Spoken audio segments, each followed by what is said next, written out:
Winemaking and wine is something that is rooted in our, as a nation, in our DNA. If you remember all our grandmothers, grandfathers in their times, all of them were making wine at their homes. Armenia isn't learning from Europe, it's reminding the world where Europe itself learned from. Sit back and grab a glass. It's Wine Talks with Paul K. Hey, welcome to Wine Talks with Paul K. And I am in studio today in beautiful Southern California, about to have a conversation all the way out in Yerevan, Armenia, with Lilit Grigoryan. Introductions in just a moment. Hey, have a listen to a show I just put out. Actually, it's coming out today with Lisa Kasabian. She's a Cornell University enology student turned Bordeaux intern. It's an incredible conversation with a young girl who's breaking into the industry, who got a chance to work in Bordeaux, France, as her first excursion out of the United States in the wine trade. But not while we're here. We're going to have a conversation with Lilit Gregoryan. She is the director and founder of Wines of Armenia, the NGO, as well as the director and co-founder of Enotourism, the Council of Enotourism in Armenia. Welcome to the show. Thank you, Paul. Thank you for this opportunity. For this third attempt in this. Yeah. Hope the last successful one. Well, when we come out in May, we'll do it live. Usually I get a studio at CivilNet and they let me use their podcast studio so we can sit down and go over all that. Yeah. But let's talk about that for a second. This group you just founded, which is the Council of Enotourism, that's in Yerevan. It's for the promotion of enotourism in Armenia? Yeah. Yeah, it's for uniting fragmented efforts in the field of enotourism and to provide a dedicated platform that connects public, private, and academic stakeholders. This is the main objective. We just recently established this organization. There are quite many stakeholders in it.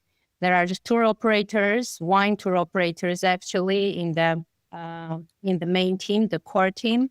There are wine guides also, wineries, museums in the team.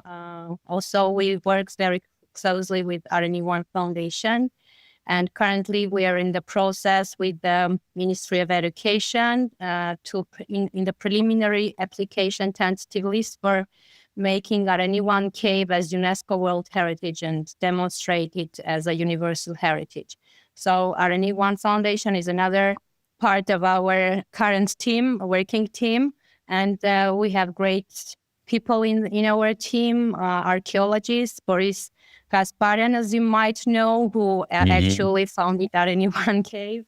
We have another archaeologist, Mariam Shahmuradian, and we work closely with the ministry now to do this job. It's a long way to go, actually, but the most important thing is that we started it eventually. Well, you said a lot there, particularly with the enotourism part. And I just had a gentleman on the show last week who started enotourism in parts of smaller wine regions of the world. We were talking about Armenia a little bit, but the reason I brought that up is there's a little resurgence in the idea of enotourism. Just for instance, I didn't do it on purpose, but we were in Piemonte, dropped into Monaco for the Grand Prix last year in 2024, on to Bordeaux and then Paris. And it ended up being this enotourism group of friends. And I didn't start it as that. I just was going to the Monaco race, which I love to do. Mm-hmm. But as the plans evolved, we became very interested in traveling to the wine regions, of course, being in the trade and experiencing that. And it was amazing reaction from the group. Was this founded on this idea of either trying to expose the world to Armenian wines and the wine culture in Armenia, or it helped promote the wines themselves throughout the world? Well, actually, we have all the models that the Europe already has. The well-known regions, famous winemaking regions already have. For instance, the deep antiquity of Georgia, the dramatic terroirs of Mendoza, the integrated lifestyle of Tuscany, the cultural diplomacy of Portugal. We have all in one. So the only thing that we don't have is the marketing and shouting it out to the world and having the proof for it. So this discovery that we are talking about, that anyone cave, is why is it so important to protect it and to acclaim it? So this discovery has reshaped understanding of early viticulture, highlighting in Armenia, in Caucasus region actually, where actually we can't say Georgians or Armenians were living 6,100 years ago, but there was a civilization. And it started from here, from this region. And this is very important thing to shout out to the world, because the winemaking and viticulture and domestication of the grape actually started in this region. So ongoing research also, including DNA analysis of grape remains, aims to further clarify the winery's role in the prehistoric communities. So that's why we can say that this is a universal heritage. This is something that was before Bordeaux and other well-known countries. So that's why we thought that we should establish this organization. And surely this is not the only thing that we're going to do. Main pillars is the education.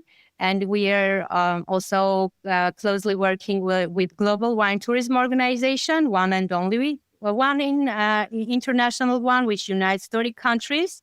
So Armenia is represented by our organization, and they have this idea of Enotourism Academy worldwide. And now we are in the process of doing this again with Ministry of Education to either establish the academy in Armenia, which will be actually the regional one for the whole region. It will be the first one, or integrate the courses into this agrarian university courses already, like main educational thing. So education is the main pillar for us. Research is also very important for us. Policy advocacy is very important for our organization. Capacity building is also, and certification procedures are very important for us.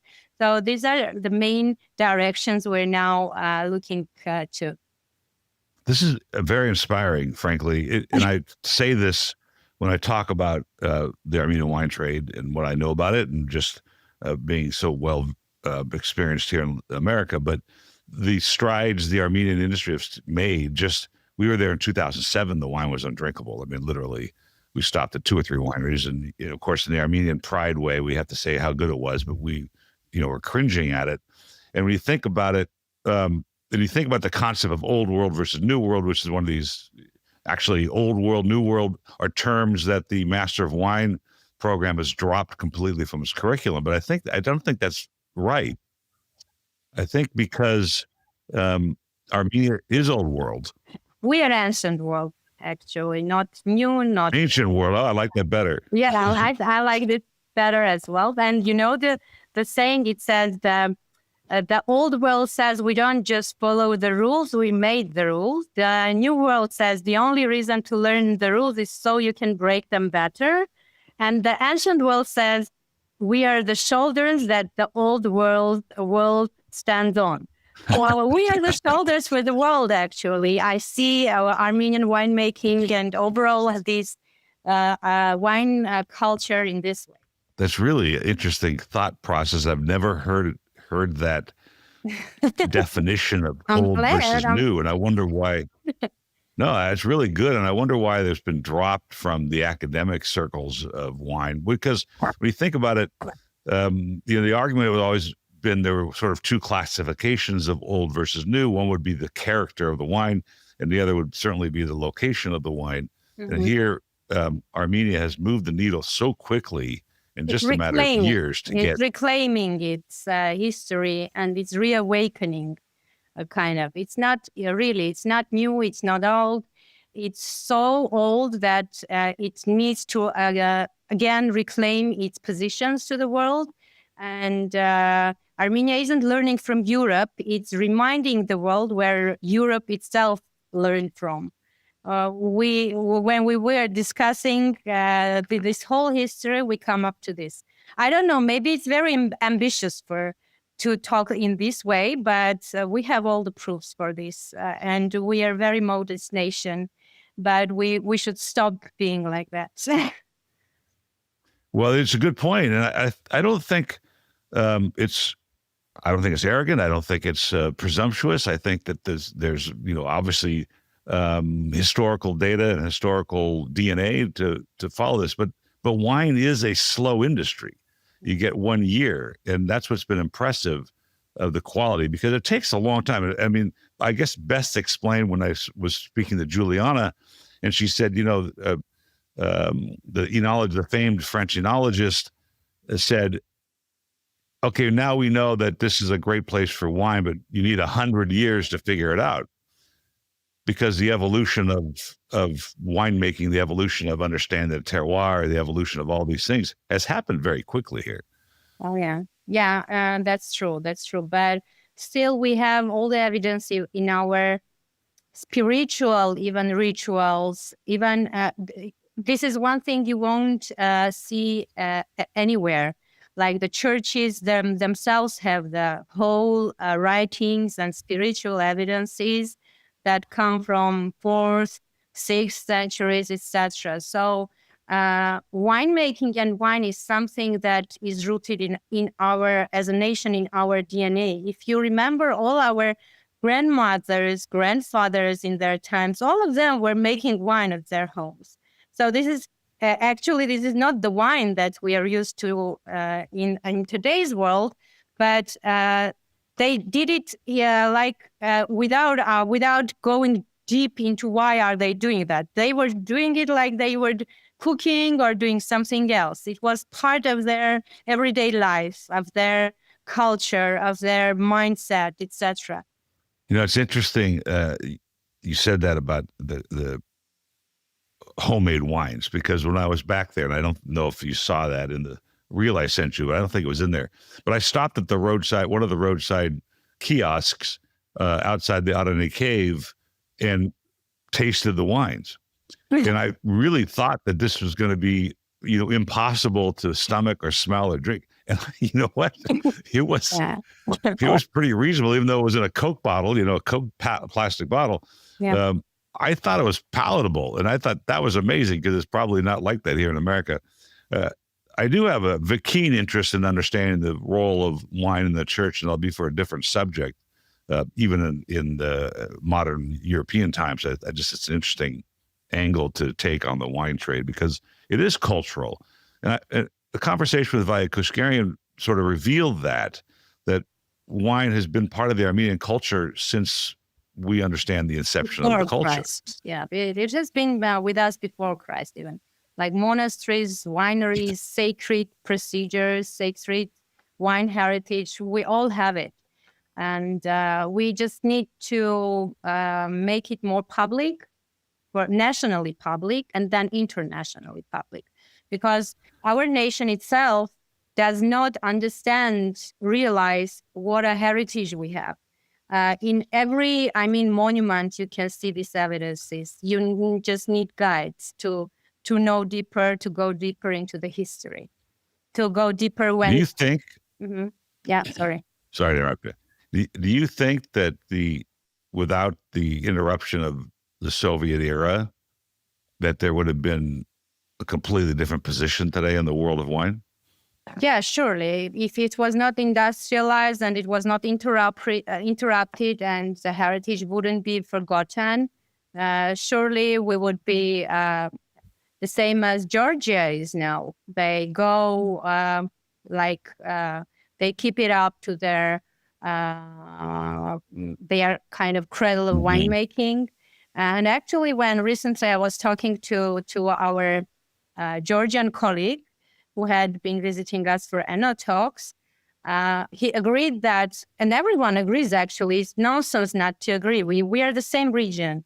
When the wine was born, there was no Georgia, no Armenia, no other countries, there were no borders. This all was one region. So the civilization was created in this region.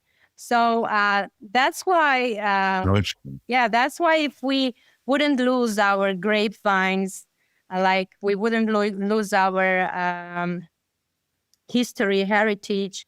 Maybe it would be easier for us to go on. But Armenians are known for their hard life, for all the challenges throughout the centuries. So this is not the first case for us, but surely we will beat it all again, and we will Well, we will be reborn, actually, sooner or later. well, it's seems to be working, and the more I discuss Armenian wines throughout my travels here with the show, the more people have raised an eyebrow, the more people have said, I acknowledge that. I had a master som on the show not that long ago, and he had visited a wine shop in Sacramento called the Cordy Brothers, which is a very famous American wine shop. One of these, Daryl Cordy is going to come on the show in the near future, one of the preeminent port specialists in the world. But the comment made by the master som was that Daryl pulled out an Armenian wine, don't know which one it was. Mm-hmm. And his reaction was, this is so good that not only do I have to learn about it as a master som, I need to study this, but now I have to compete against it because he's a winemaker in Priorat, Spain. And I thought, wow, that's an interesting viewpoint from somebody who's, at the highest level of education in the wine world. Mm-hmm. What was your personal track to get here? What motivated you to create this Enotourism group, and the motivation, inspiration to keep the pedal going? How do you say it? Put the pedal to the metal. Yeah, actually, when we were young, I was young. It was not that trendy, to drink wine, but we were a small group of girls, like cheeky girls, studying at Brewster University, which was known for beautiful, nice girls. And we used to drink wine a lot. Every evening, for all our gatherings, and we just on ourselves, we were going deeper into the knowledge of it, going deeper into what's going on in the world, etc. Then somehow I didn't realize life brought me to other industries, alcoholic beverage industries. Actually, I've been a brand manager for Diageo portfolio, for Heineken brand, Wow. etc. So yeah, and I quite forgot about wine during this period of my life. I went into the luxury brands, etc., and it was really very interesting to work with these brands worldwide, to cooperate with different giants, etc. But then somehow I came to wines of Armenia. So this is the place I'm actually thankful for, because these 3 years that I've been working with them, I have had also my input in it, but I've learned much from people, from winemakers, from industry experts during this time. I got acquainted with, for instance, Christina Markarian, who is the one and only scientist for Molecular Biology Institute. She goes deep into the DNA of the grapevines. She has explored nearly 400 grape varieties for Armenia. She's working very closely with German and other institutes. She's making the passport, etc. So these people, these individuals, actually the enthusiasts for the sector just inspired me so much that I felt like wanting to be in this industry, wanting to leave a track in it.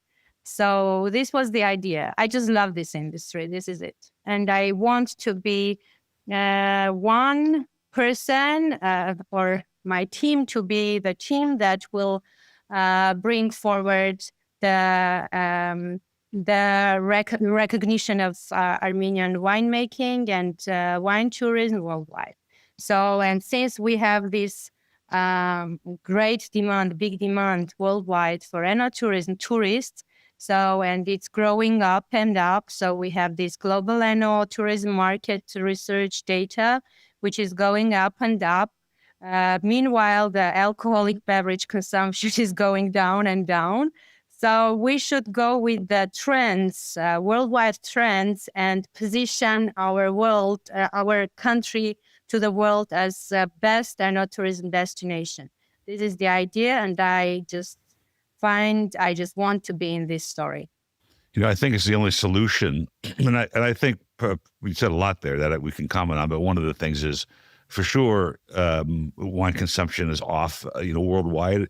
It's interesting to me that it doesn't take a whole lot of a reduction in percentages for it to affect the global world of wine and the cash flow of wine, but it's still well consumed, and I think that's generational. I think all generations eventually come around to that glass of wine. It's interesting that you talked about the luxury industry.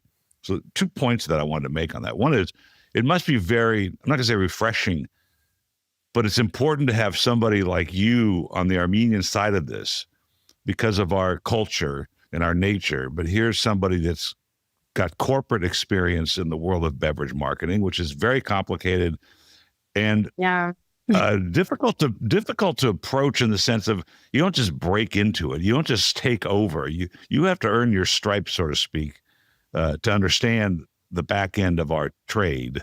And you bring to the table for the Armenian culture and the nation worldwide experience in luxury brands. I think that's a huge piece of input.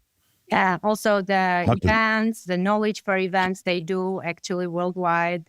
So this was a nice experience actually, for which I'm thankful as well. But this was a kind of experience that can also benefit, Armenia can benefit from, surely. Now we are doing all of these events for the festivals with Wines of Armenia. We've been doing the Zatik Wine Festival, which is being held on Easter days, actually. Mm-hmm. And we connect kind of this identity, Zatik, Easter, and again, religion, connecting religion to wine and spirituality to winemaking.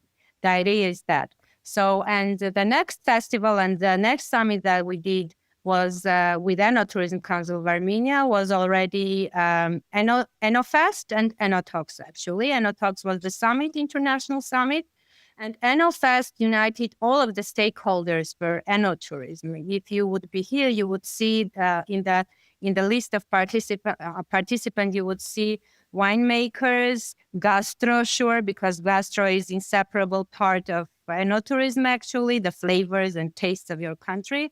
The wine, the museums, the educational universities that teach tourism.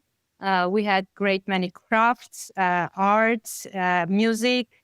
We united all in one. I mean, Enotourism is a means of talking about your country in every single way. I mean, culture, knowledge, heritage, history, in all of the directions. So this is also an easy way to shout out about your country. Not it's difficult not and easy, yeah. It's not easy. because But you know what, we have all. We don't need to invent anything. We don't need to do ChatGPT. We have it all.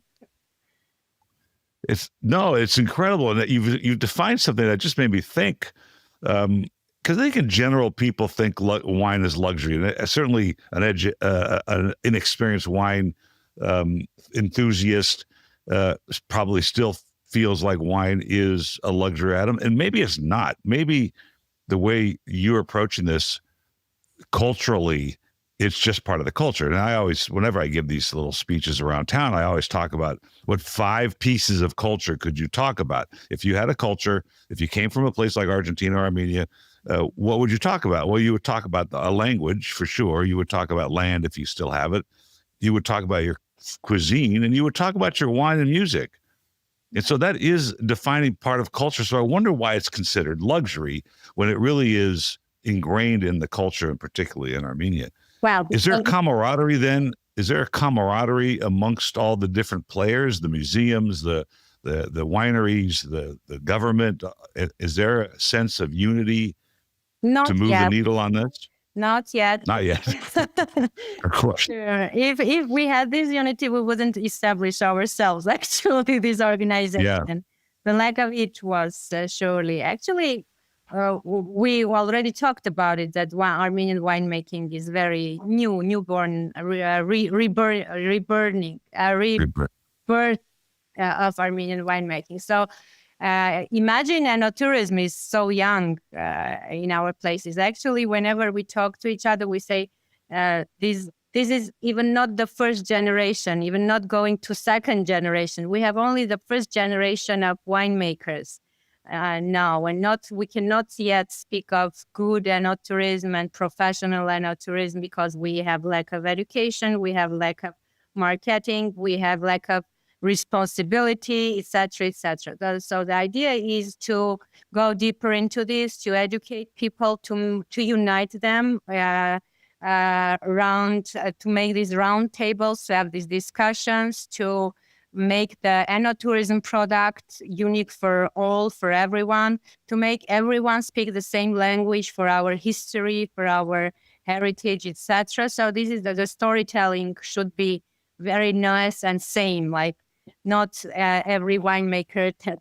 tells us one unique story, but they should talk all in one language. So this is the idea of our organization, and hope we can make it actually through our educational things and through our festivals, events, roundtables. So we have a long way to do this. Yes, it's a long, slow, difficult road, but inspiring road. Yeah. Because for me, because of, and you can't see behind me, there's a picture of my father and I in 1975 in our wine shop. And, I thank my father every day for introducing me to this industry, because there's something deep rooted in the human psyche and the human soul that wine brings to the table that nothing else does. So there's always that sort of motivation to bring that same excitement and inspiration to the table for everybody that crosses. Even yesterday, I had a podcast with a Chilean winemaker here in the studio, and I just had this hankering when I got home, and I pulled out my best bottle of Chilean wine and just reflecting on our conversation was just fun to do and taste this wine that we talked about. Yeah. But is there international camaraderie? The Armenian group, the Global Armenian Global, Pauline Vicar, and very famous Relais, the famed winemaker up there. Mm-hmm. Is there camaraderie for the rest of the world to hear this message from the Armenian Council? The message, you mean? Sorry, would you? From you to the international community, are they willing to listen? Yeah. So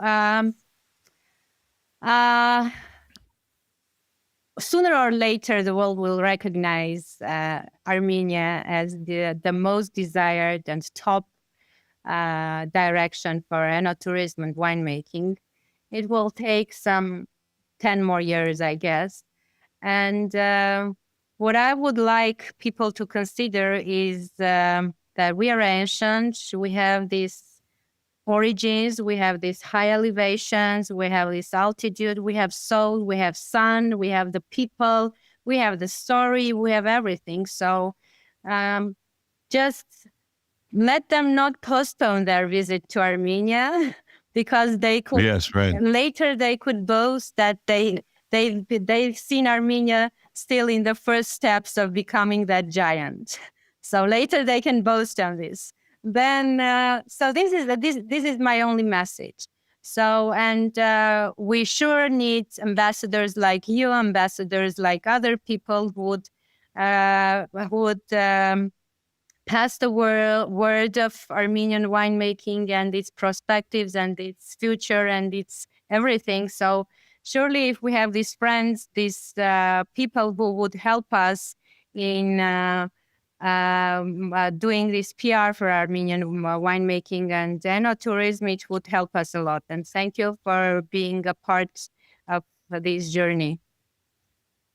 Well, that's kind of you to say. It's really,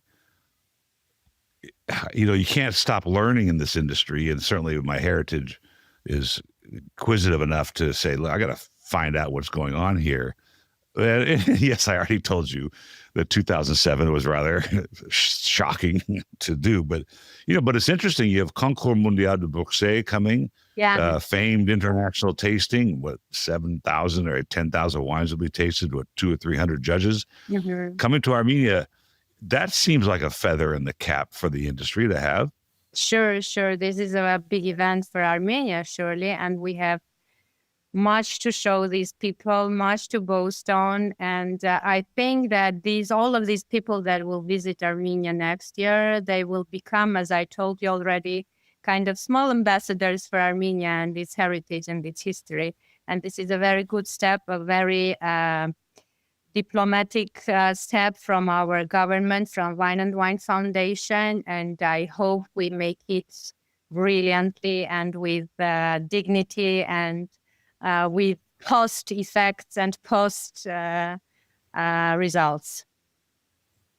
I think it's going to be fabulous. Already booked my room at the Alexander Hotel, of course, and looking forward to our next trip. Yeah. And doing something, to continue moving the needle. Yeah, and there is also an Enotourism Summit worldwide. Actually, next year it's in Portugal. And we hope that in coming years we'll bring it to Armenia as well. And this will also be a big event because, again, from 30 countries, the members of Global Wine Tourism Organization will be visiting Armenia, and we're now working on this direction. So much work is done by people, by teams, by companies, by organizations, also by government, and we hope these efforts make it good results. I was talking to Miriam Sargatelian not too long ago, and she did say something to the effect of, Armenian wine, the Armenian wine group, we're not team players yet, but we're working on it. And I think your group is part of that impetus. But we also talked about the idea, let me see if I can phrase this. You brought it up earlier about the Tuscan, how integrated wine is into the Tuscan lifestyle. And I just find it fascinating personally from a historical standpoint, how different every wine culture is. Tuscany is way different than Piemonte, and Piemonte is way different than Bordeaux. And then now you have Armenia in the mix. But there seems to be an attraction now in the Armenian community in Armenia to be part of the wine lifestyle, to have a brand, to create wine. I'm not going to say it was the curse of Napa Valley, but it's certainly in the Napa world. You made a lot of money. You went and chased your chateau, and you bought all this fancy land, and you realize it's very hard to make money in our industry. The margins are really bad. So do you feel that there's a lot of, and I think it's good for the industry, even though people will find out how hard it is, but I think it's good that people are interested in exploring the lifestyle of wine. And is there a lifestyle of wine in Armenia? Is there a culture around wine itself? Articulate. There is not a distinct wine culture in Armenia, actually. We are on the way to this. But it's if we talk for numbers, it's getting higher and higher for per capita. I mean, wine consumption in Armenia. The number is going up. In the world, it's going down. In Armenia, it's going up. This speaks about speaks about the idea that we are accepting the wine culture. We are going back to our roots. We are realizing that wine is a way, a lifestyle. For Armenians, wine has been a bit complicated for drinking in everyday life because, they have all of this stuff to roll up to a glass, to smell it, to taste it, to etc. For young people, it's not easy to do all of this stuff, and they find it quite complicated for them. But I guess, we're going to the wine culture rapidly. And yes, we have very many winemakers, newborn ones. There are very many companies in Armenia, and the number is going up and up. But this is normal, I guess, for any country that is awakening from a long sleep. So for some winemaking companies, it will work. Some will close. There will be a filter, Paul. The time will filter everything, and eventually we will go to the second generation of winemakers. Probably, I hope so. And we will make winemaking one of our main economic branches. This is the most important thing, I guess, because for Armenia, it's very it's very important. As a small country, it's very important to lean on this branch. I have to put a feather in my cap, pat myself on the back. I don't know, just give myself a couple of accolades since I don't get them anyway. And that is a wine just won 2 gold medals in a very prestigious tasting here in America. And I've been touting this wine. I would pour it anywhere and any time. And I'm getting a little bit of an echo, but it's kind of like it all comes down to when you taste wine. And my selection criteria here at the Wine of the Month Club, when I ran it for 35 years, was ultimately would I serve this to my guests? And so you can talk about the vineyards and the soil and the depth of the vines and the roots, and you can talk about the economy. You can talk about all the things you want when you bring a wine to my table. It's hospitality. It's the Armenian hospitality, Paul. You never thought of what it is? For what I put for it. It's true, though. You'd be like, yeah. We have lots of stories to tell about that. But the point was, this wine just won. My favorite wine of all Armenian wines just won a gold medal on both 2 varietals. And I thought, there's a redemption there. And this is huge to win on that stage. And I'm very proud of it. There was the Voskavaz Armenian collection, the Hong Tanakh and the Out Noir. And the reason I like them may be a wine geek reason, because the complexity being aged in amphora, which is a very caucus thing to do, and now catching on. This is great. I'm sorry to interrupt myself, but isn't it interesting to you that the rest of the world now is looking at things like amphora? And you go to France and Bordeaux, and there's a little section of the winery that's got amphora or concrete eggs doing the same thing. Because the Kvevri actually started. It's UNESCO recognized, for Georgians. But it's a shame and it's a pity that we have not we have not kept all of these traditions. We don't have even the masters for making these karasis, these amphoras. So, but we hope that we will make it as well, because we have lost actually the masters who used to make these amphoras. But this is a unique thing, This is something new for the world, and surely it should attract people to this region, because everyone seeks for something new. Everyone is already, I guess, everyone is already tired of Bordeaux, of Burgundy, of Tuscany. They seek for something new. And I think here we can win, because Armenia could take this prize for novelty. Well, it is true, though. It's an old human adage, which is what's old is new again. Think about farming techniques. I mean, we tout ourselves now about organic and biodynamic farming and sustainability and all this wonderful stuff that we're doing in modern times. But wasn't it always like that before, man got involved and changed it all? It was always there. And it's kind of like amphora, okay, you're right. There's no amphora clay pot makers, but the concrete egg is basically the same thing.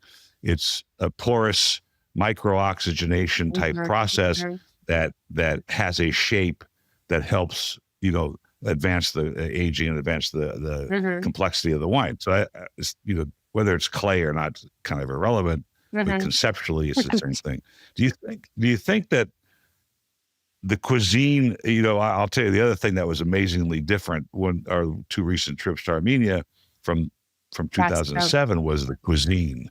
Yeah. I mean, there's been a lot of international cuisine added to the mix in downtown Yerevan for sure, and other places, and world-class cuisine. Has that had an impact on the wine industry as well?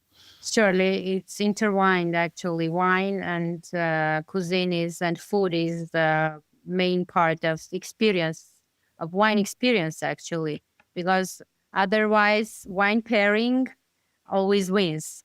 If you have this good food, good cuisine, good food options, then your wine will also win actually.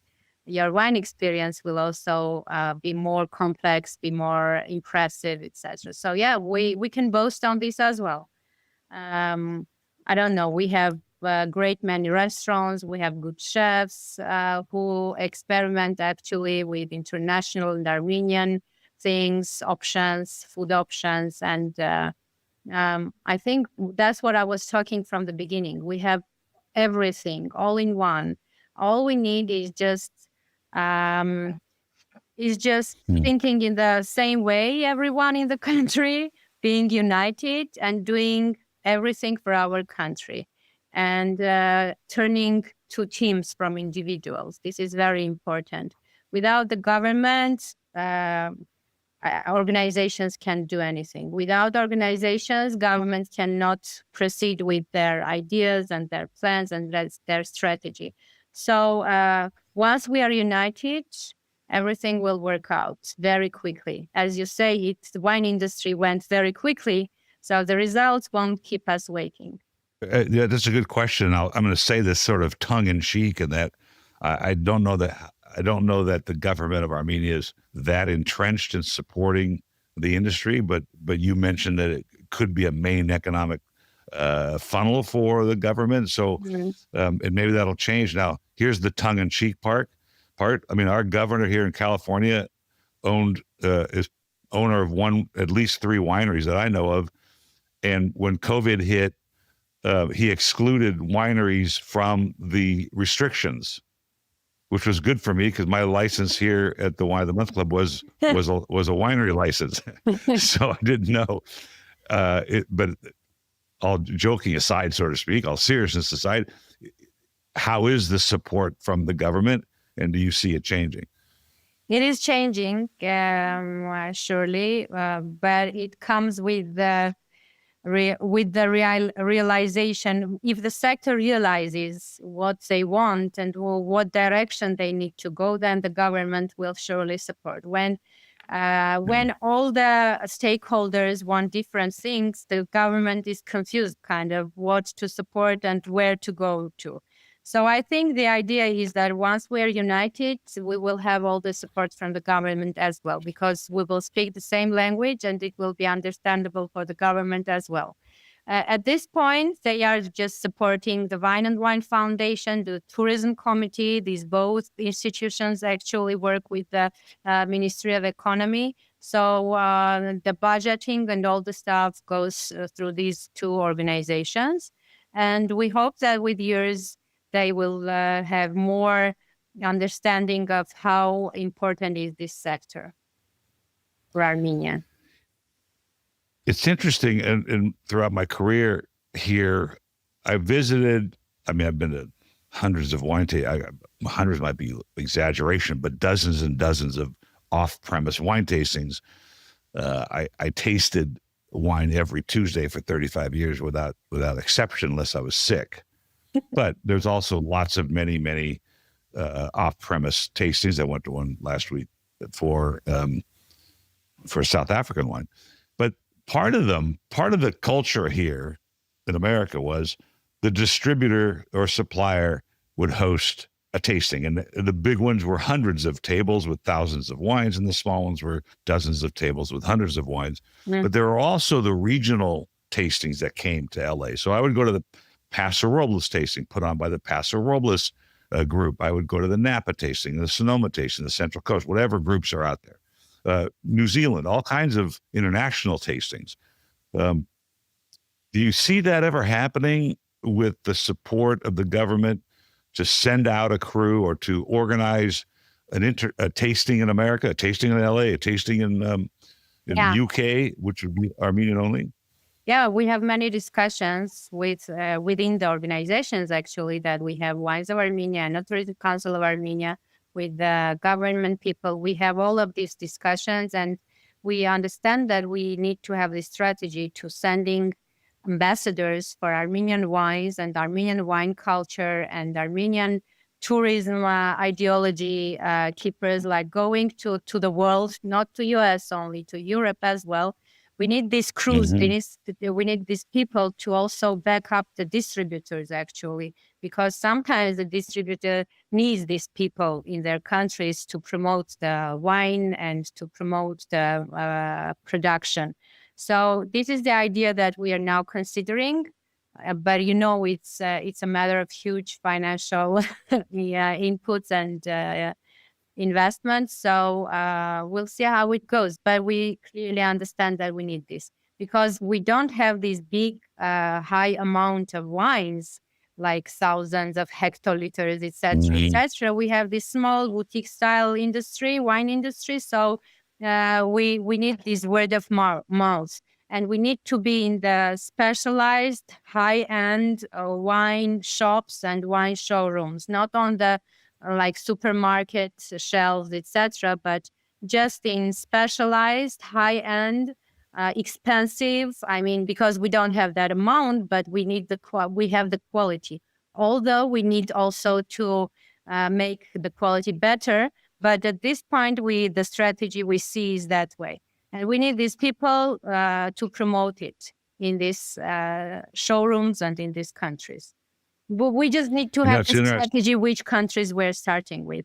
At this moment, after Russia, since you know that with Russia there are complications with sales, etc., and the most quantity was sold in Russia. But since we now understand that we need new markets, we are now what the government is also making efforts for US. But US is a huge market. So at least we have started, Paul. Well, I have relationships with winemakers in Armenia that I'm trying to help here. Now, it's very difficult because this in LA alone, which is obviously a very large market for the US and California. We have distributors also, the Storica, etc. We have a number of distributors there. Zach's been on the show, but even Zach's brand here, which is, Kushin, Zolal, and the rest of it, but their distributor, which is Massenois here in California, has cut back on the number of SKUs in their book in general. And that's because the consolidation of the distributors in California, RNDC leaving here, or, and they became, then all those brands got sucked into Southern Wines and Spirits, not to bore the listeners with, trade talk, but that makes it more difficult to bring new SKUs into the marketplace because everybody's scrambling to figure out what to do with the old ones. But let me just tell you a solution that is a combination of two things that I've been through in my career. One was I worked for the government here locally, and we had a merchants association, and they could not agree on anything. The restaurateurs wanted to spend the money on certain types of advertising and promotion, and the retailers wanted another. Yeah. And so the city government took that role and brought it in. And what that forced the merchants to do was make a decision, because they were given a budget annually of the money that was brought in through filming in the neighborhood. And so by putting the bureaucracy in charge of that commission, though it was still made up of merchants, forced an agenda and forced decision-making, and it worked. And it happens in the wine trade as well. And for instance, Washington, the state of Washington, taxes. Now, I know this is going to be a very hard sell in the Armenian world, but the government taxes the wineries on tonnage. Nice. For their metric, it's tonnage. But that money is spent by the merchants, by the wineries. But the organization that the government heads up, the commission, is made up of all winemakers. So these winemakers get together. They've got this budget based on the tax collected by the government, and they get to decide how to spend it. The point being, they have to decide. Yeah. Because if you put a whole bunch of, it doesn't matter if you're Armenian, Georgian or American, if you put everybody in the room, you're never going to get a decision, right? Yeah, right. Unless the agenda forces it. Anyway, it's a thought. We're already out of time. We're at 50 minutes. And we have so much to talk about still when we do this, but it was such a pleasure to have you on the show and hear what you guys are doing. Likewise, Paul. It takes people like you to do this. No, don't. I don't boast on it. I'm in the process. Oh. I don't have results yet. Well, as you know, in this industry, whatever's old is new. Like we talked about, whatever's new is old again. Yeah. And it's kind of like social network marketing. What worked today is not going to work tomorrow. So it's a long cycle. Long cycle. Yeah. Such a pleasure. Thank you for the time today. Thank you, Paul. Thank you for this opportunity. It was a pleasure talking to you, and hope we meet also very soon in Armenia Yes. and share a glass of wine and food and cuisine and talk more on upcoming plans and strategies and thoughts. And thank you also for the advices. I'm in. I'm in. See you.